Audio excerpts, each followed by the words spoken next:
We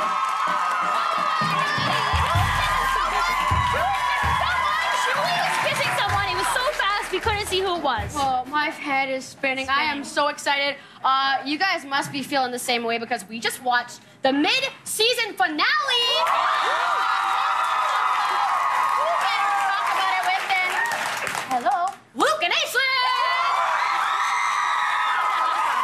Thank you very much for having us. You got big shoes to fill as a super fans tonight, guys. Okay, before we get into tonight's show, I just wanted to share this adorable Insta pic that Anna Goya posted. It looks like her and Andre Kim, who plays Winston, are going to prom together. What, Aislinn loves Why are you covering your giggler? Because I think this is so sweet. I mean, they're just friends, but like Andre went the whole 9 yards, planned dinner, got dessert. I think it's just so nice. It feels like a foreshadow of Zoe and Winston. Winston, can we like name it?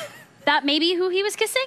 I don't know. Okay, we'll show you Frankie. more. Yeah, it did kind of look like Frankie. Okay, we'll show you more of that later, though, so don't worry. Well, I'm just about to have a conniption. Are you guys ready to talk about Degrassi? Tonight we are talking about the 3 moments that made us say, oh. And number 3, Zoe is in tears after her mom finds out that she has decided to pull out of the movie. Have you guys ever stood up for yourself even though you knew there was for sure going to be consequences? I think I probably have. I have a terrible habit of not being able to bite my tongue. Usually for the greater good, though. So I can understand where Zoe's coming from. Well, I feel like, yeah, it was for the greater good, and there shouldn't really be any consequences to what Zoe did. Yeah, she did the right thing. She did the right thing. Once did the mature thing, the first time ever. But what's with her mom? Like, her mom doesn't listen to her. Her mom doesn't support her. She's throwing her under the bus, pretty much, and saying, you're going to ruin your reputation again. Degrassi moms? Wow. Yeah. Yeah, they're like trying to live vicariously, right? The children. Yes. I agree with you two. So, you have to agree with everything. That's why you're a super fan. No, I'm kidding. Right. So why do you guys think Zoe was kicked off West Drive? Because I think it might be the mom. Davis. Yeah, the mom. The mom. Do you think so? The bad mom. I feel like there would be more animosity between the two of them, though, if it was her fault. I don't know. Do you know? We know everything and we can't tell you. I know. Well, that's the thing, but you sound like you know the answer.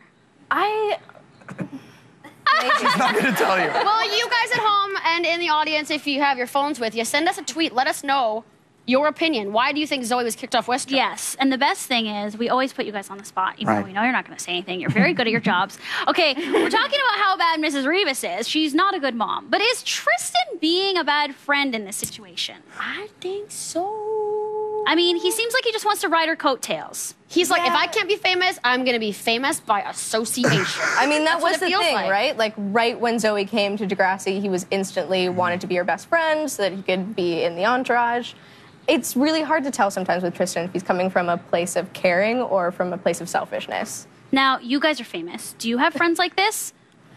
Or maybe have you ever had a friend that, like, wanted to be your friend because you're on Degrassi? I've met people like it, that I went to high school, of course. But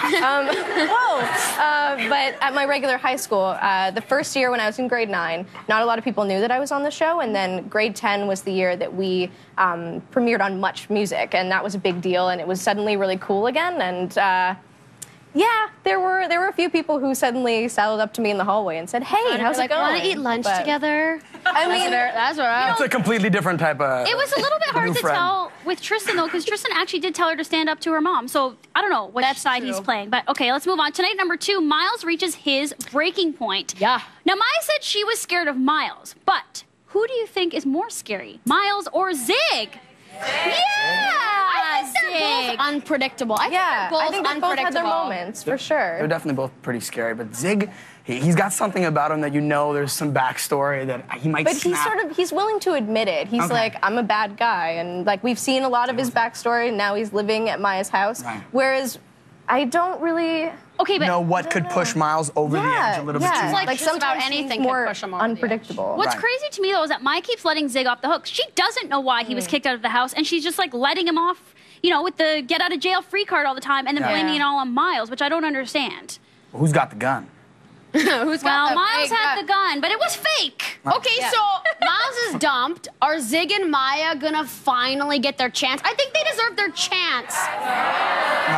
Oh, we're like half and half. Zig or Miles? Zig or Miles? Just give it.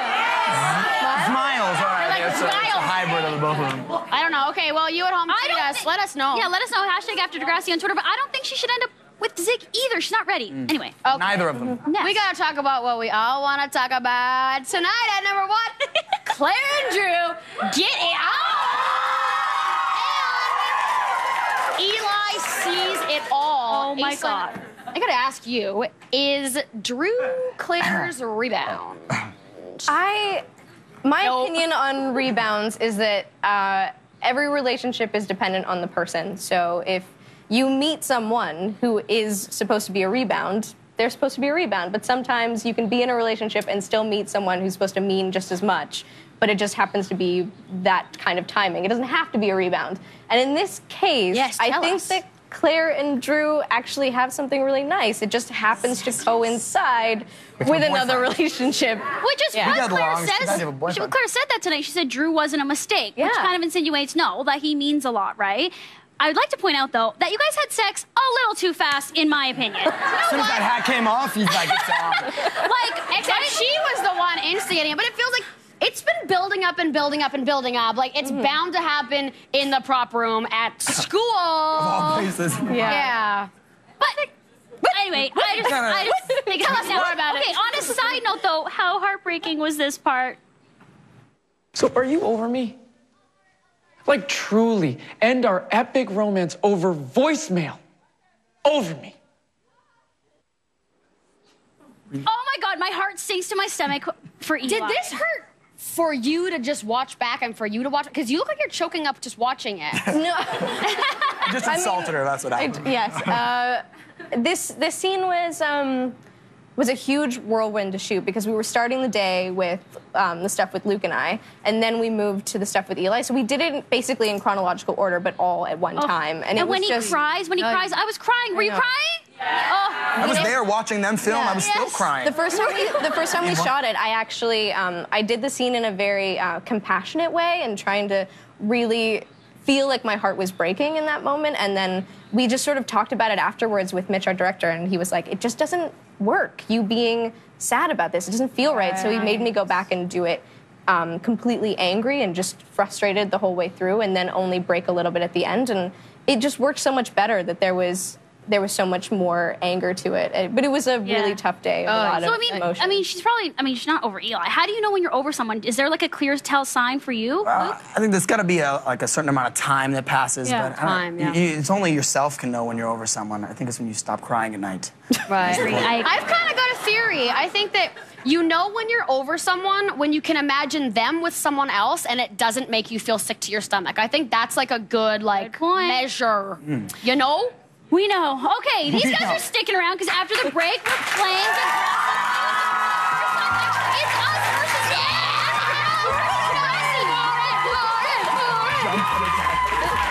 Yeah, what?